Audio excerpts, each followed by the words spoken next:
Okay, I'm going to walk you through one of the ambiguous case problems we did in class. Notice I have an angle followed by two sides, so I want to see how this third side fits in. Because it's shorter than the 10, I'm guessing that they can put it in two ways. One's making an acute triangle and one's making an obtuse triangle, but I'm going to run through the calculations to see. So if my third side is 9, and notice that's across from the 40, so I can use my law of sines. Sine A over A equals sine B over B. So since the 40 degrees is across from the 9, I'll start with that.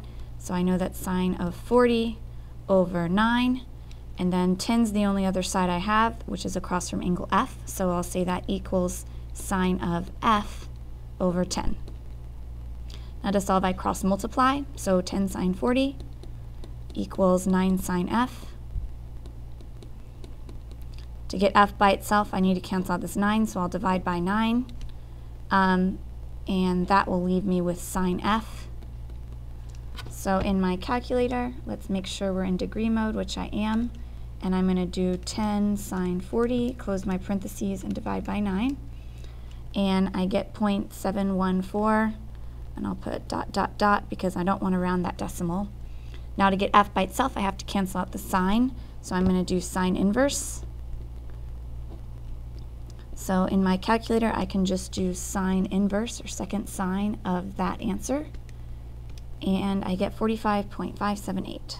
So F is 45.578 degrees.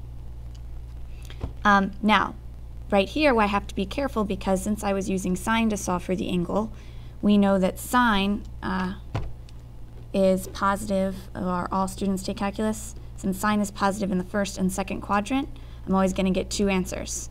So my case 1 is the one I just got, that F is 45.578 degrees.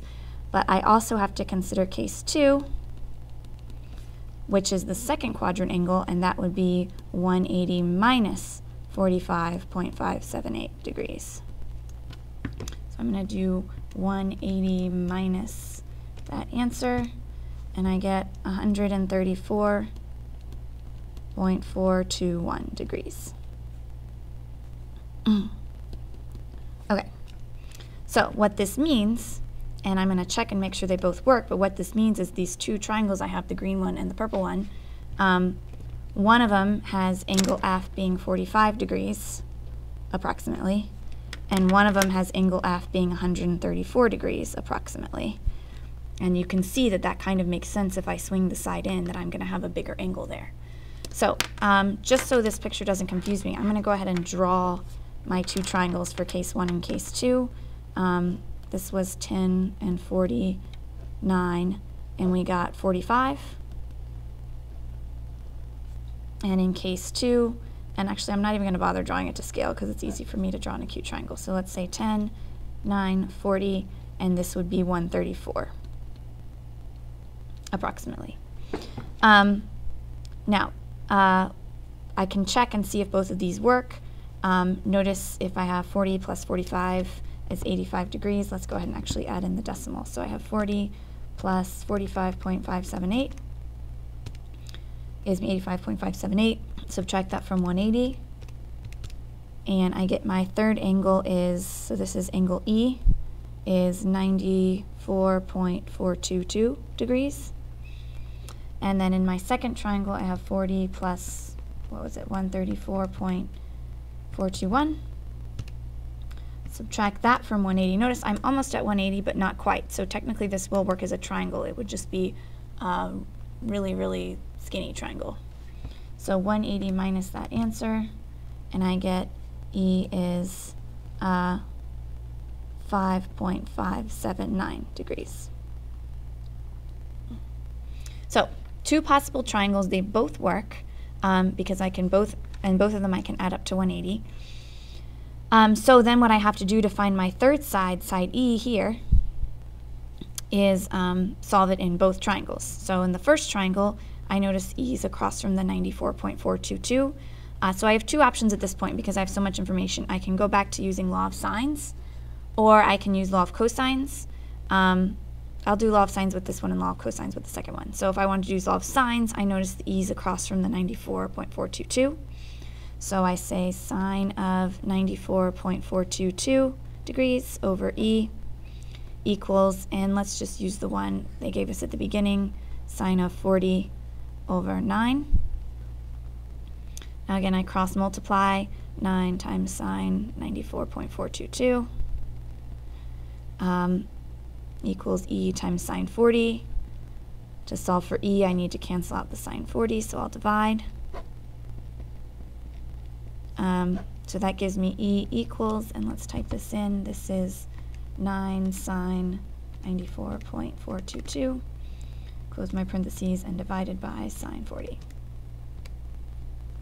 And I get 13 point, we'll just truncate it, so 959. That's my third side. Now in case 2, I could do the same thing, but this time using my 5.579 degrees. This time let's just try using law of cosines, which if you remember is c squared equals a squared plus b squared minus 2ab cosine c.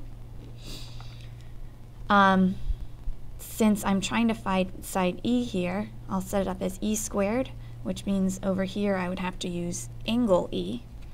So let's say A and B would be my 10 and my 9. So I have 10 squared plus 9 squared minus 2 times 10 times 9. And then cosine of 5.579 degrees. So there's no variables in here. I can type that whole thing in. 10 squared plus 9 squared minus 2 times 10 times 9. And then cosine 5.579. And I get E squared equals 1.852. And so I have to take the square root of that. So let's do square root of the answer. And I get 1.361. And which seems really small, but if you remember, this would be in this purple triangle up here where the side had to swing way in. So I would have a really small side there because it's across from a really small angle.